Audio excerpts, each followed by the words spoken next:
അസ്സലാമലൈക്കും, welcome back. അപ്പോൾ ഇന്നത്തെ ഇത്രയും ഗ്രേപ്സ് കണ്ടപ്പോൾ തന്നെ ഏറെക്കുറെ ആളുകൾക്കൊക്കെ കാര്യം പിടുത്തം കിട്ടിയിട്ടുണ്ടാവും ഇന്നത്തെ റെസിപ്പി എന്താണെന്നുള്ളത്. ഗ്രേപ്സ് സ്ക്വാഷ് ആയിട്ടാട്ടോ ഇന്ന് വന്നിട്ടുള്ളത്. അതിന് വേണ്ടിയിട്ട് ഇത് ഗ്രേപ്സ് ഒക്കെ കടായിലിട്ടിട്ട് അതിൻ്റെ ഒപ്പം തന്നെ വെള്ളം ഒഴിച്ചിട്ട് നന്നായിട്ട് വേവിച്ചിട്ട് എടുക്കുക കേട്ടോ. എന്നിട്ട് ഒന്ന് ചൂടാറിയതിന് ശേഷം അത് നന്നായിട്ട് സ്മാഷ് ചെയ്ത് ഒരു അരിപ്പയിലൂടെ അരിച്ച് എടുക്കുക. എന്നിട്ട് വീണ്ടും കടായിലേക്ക് ഒഴിച്ചിട്ട് നല്ലതുപോലെ തിളപ്പിക്കുമ്പോൾ ഇങ്ങനെ ഒരു പതപത വരും. അത് നമ്മൾ എടുത്ത് കളയണം കേട്ടോ.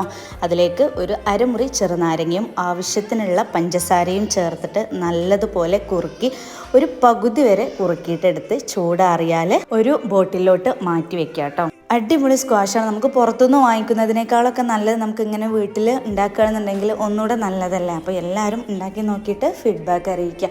അപ്പോൾ ഈ റെസിപ്പി ഇഷ്ടമായി എന്ന് വിചാരിക്കണം. എല്ലാവരും ലൈക്ക് ചെയ്ത് സപ്പോർട്ട് ചെയ്യുക. നെക്സ്റ്റ് വീഡിയോയിൽ കാണുമായിരിക്കും. അസ്സലാമു അലൈക്കും.